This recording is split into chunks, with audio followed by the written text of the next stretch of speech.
একজন ছেলে সে সিগারেট কিংবা বিভিন্ন ধরনের নেশাদ্রব্য এগুলো পান করার ক্ষেত্রে অন্ততপক্ষে একটা ভালো একটা নিরাপত্তা সে গ্রহণ করে। অন্ততপক্ষে তারা ডানে বামে আশেপাশে কেউ আছে কি না অন্ততপক্ষে ২ বার থেকে ৩ বার দেখে নেয়। হ্যাঁ? তো একটা ছেলের ক্ষেত্রে যদি এমন হয়, তবে একটা মেয়ে কীভাবে বলতে পারে সবার সামনে এসে, মিডিয়ার সামনে এসে যে, আমরা সিগারেট খাওয়ার স্বাধীনতা চাই, আমরা সিগারেট খেতে চাই উন্মুক্তভাবে। একটা ছেলেও তো সিগারেট খাওয়ার সময় অন্ততপক্ষে একটা প্রাইভেসি মেনটেন করে। তো সেই ক্ষেত্রে সেখানে আমাদের দেশের কিছু কুচক্রী মহল তারা কিভাবে আসলে সিগারেট খাওয়ার স্বাধীনতাটা চাইতে পারে, আসলে তারা কোন জাতীয় মানুষ এটা আসলে আমাদের বোধগম্য নয়।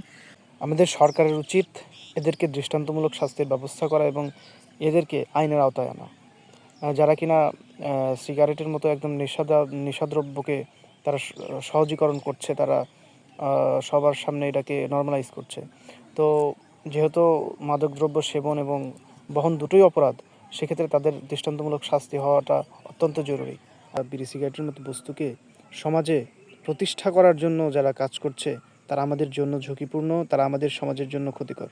তাই এসব ব্যক্তিদেরকে দৃষ্টান্তমূলক শাস্তি দিতে হবে, যারা আমাদের সমাজ নষ্ট করছে, আমাদের ভবিষ্যৎ প্রজন্মকে নষ্ট করছে। তাদেরকে সরকারের উচিত শক্ত হস্তে দমন করা এবং তাদেরকে দৃষ্টান্তমূলক শাস্তির ব্যবস্থা করা।